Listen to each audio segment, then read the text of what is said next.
In the new episode of WandaVision, almost all has been revealed, and it's boom, bah, and finally, bah!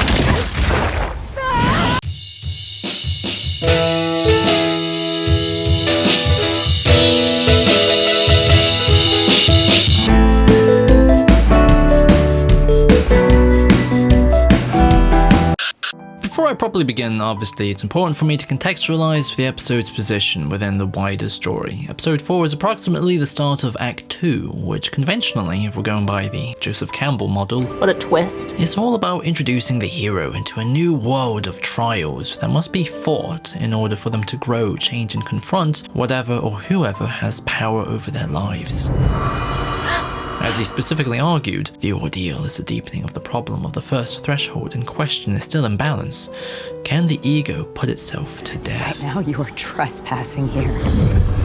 Subsequently, this new episode captures this purpose rather explicitly for the reason that the prologue that appears before the Marvel Studio logo opens with a shot of Monica Rambeau being brought back to life from dust. On one hand, we finally see in detail what the blip looks like, since Endgame avoided showing it for a more dramatic entrance for the rest of the cast, and on the other hand, it introduces the theme of grief. I don't understand what's happening, but you need to listen to me.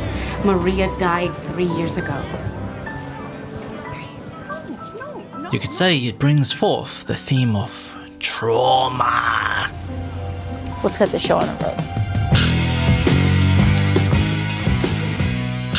Episode 4 has 3 phases to it. The first is about establishing Monica's side of the story. We're fully introduced to S.W.O.R.D., which seemingly functions as a replacement for S.H.I.E.L.D., to the extent that the W no longer stands for worlds, but weapons now. Therefore, I'm guessing the new director, Tyler Haywood, might end up being a bad guy, because A, he's a bit too nice out of the get-go, Come on, let's get you up. and B, if he's Hydra, then it might explain the Hydra ads. In fact, the title Sentient Weapons, as opposed to Sentient Worlds, may refer to his interest to experiment and turn people like Wanda into living weapons, similar to the superhuman arms race politics in Ultimates 2. Shifted away from manned missions and refocused on robotics, nanotech, AI, sentient weapons, like it says on the door. Moving on, Monica is additionally someone that wants to get back to the business of things, but is grounded by a post-mortem plan by Your mother's.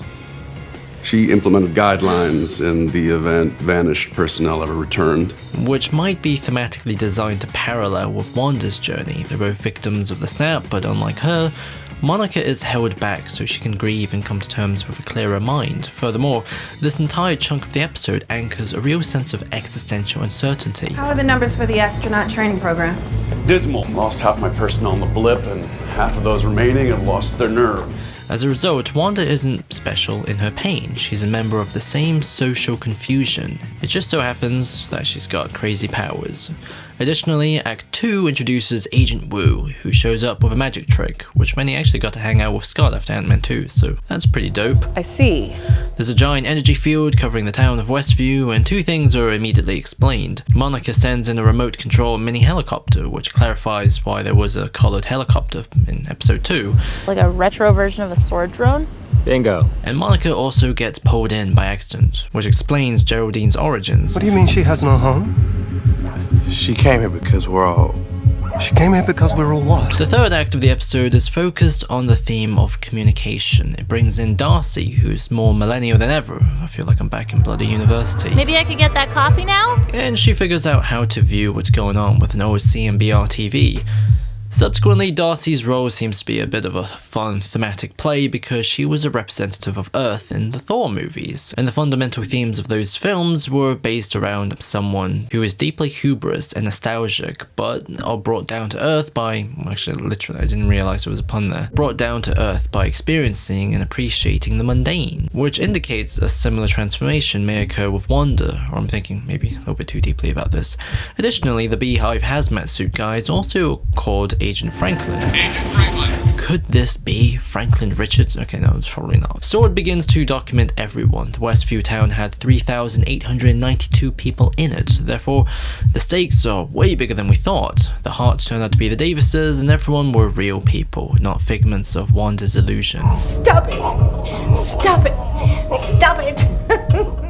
Darcy also drops a pot noodle, so her brain is now officially saved from all the MSG, and she works with Agent Wu to call Wanda on the radio, which then explains episode 2. Wanda! Who's doing this to you, Wanda? However, it only interferes to show by causing a jump cut, which removes the blood scene and Wanda's reaction. Darcy also dismisses the operation when the ad comes on. It's over, mission failure. Which could possibly mean the show is very subtly hiding the significance of those ads. Darcy and Agent Wu also chill and watch the show, which on one hand is a fun way to articulate how they're like us, the audience, and this is very much the real world. Why does it keep switching time periods? It can't be purely for my enjoyment, can it?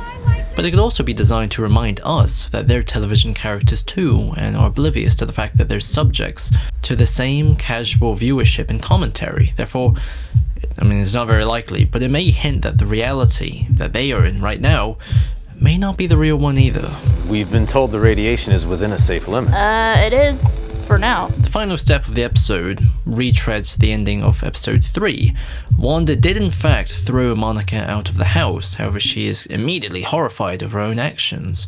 This either sets up Wanda having dissociative identity disorder, oh man, my lisp is going crazy, or she's being mind controlled, or she's simply surprised by how far she's gone into this fantasy. Either way, her sense of morality is not completely gone. Therefore, the ending of episode 4 is cinematically designed to be a rebuttal of episode 3, because the first version of this scene was originally presented through Vision and Monica's fearful perspectives. Wanda? But this time, we see it through Wanda's. She's not symbolically scary, but tragic now. It even goes as far as showing how she sees Vision's corpse when she's not entirely in control. However, Monica explains to Sword, It's all Wanda. which indicates we're probably gonna go full House of M now, and for all intents and purposes, the outside world will now treat her as a villain. Bum bum bum.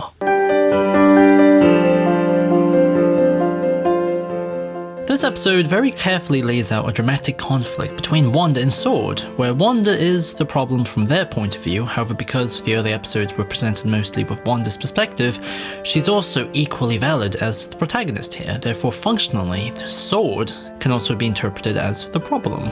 You are a stranger and an outsider, and right now you are trespassing here.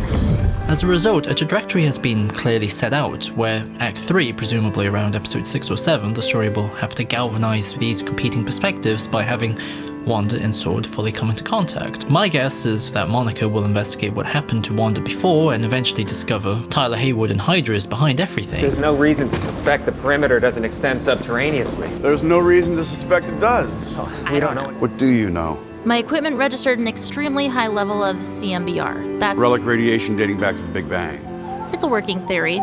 Get me a transport back to headquarters now. Wanda and Vision will work together to save the people of Westview, and Vision will be brought back to life as an emotionless robot, like the time he was completely white in the comics. So Wanda will get what she wants as a form of punishment. But what does this thematically mean? Because being pretentious is fun, kids, and also stories are all about comprehending the flow of patterns, and most narratives are all about synthesizing stuff. It shouldn't be you, but it is. The hero leaves the familiar, changes from the experience with the new, and comes back different. The first act of the show hammered in the conceit that the fantasy sitcom world was Wanda's home. In episode 1, they settled into their marriage roles. Episode 2, they assimilate into the wider community. And finally, in episode 3, not only did they become parents, but Wanda started to explicitly lose the responsible personality which once defined her. Well, there are people who are expecting me too, you know, we both made promises. Oh, she left, honey. She had to rush home. Subsequently, the interactive value of the entire community was almost entirely to facilitate an ongoing joke where Vision and Wanda don't think they fit in, but are unexpectedly accepted and loved anyways. Yeah. Thank you. It's a cliche that is used to basically service Wanda's selfish wants. All of reality quite literally bends around her. As a result, the people around Wanda are presented merely as decoration over her inability to develop beyond her trauma. Today could be our anniversary. Of what? Surviving our first dinner party? Precisely. Therefore, episode 4 is not just about, hey, look, it's the real world, but it's also designed to subtly create a world that stretches beyond the exclusivity of what is established, or roads of trials as Campbell called it. The 3 phases of this episode collectively emphasizes the theme of community and brings it forth. It opens with the confused people in hospital dealing with the blip, then we're told S.W.O.R.D. has lost half its staff, then there's the aid with the local police, to Jimmy and Darcy working together. Everyone, despite how dysfunctional their relationships are, support each other. There's a throwaway joke that summarizes how important this is. I can't believe Wanda and Vision are having a baby. You want any? Heck, I thought about it for sure. Darcy offers Jimmy Woo some crisps. He misunderstands and begins to talk about having kids, but is shaken out of it because she gives him a look. Oh, you took a chip? Sure. That nudge back into reality is what precisely is missing in Wanda's life, because she's retreated so deeply back into her imagination that even Monica's friendly probe feels threatening. As a result, I think it's safe to say that Wanda taking responsibility of her actions, confronting the need to grieve, and gaining the support from people like Monica, who's experienced a similar loss, will undoubtedly be where the story will go.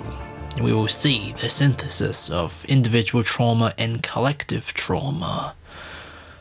Or I'm completely wrong and my eagerness to reread my favorite stuff on trauma has distorted my ability to interpret what's going on.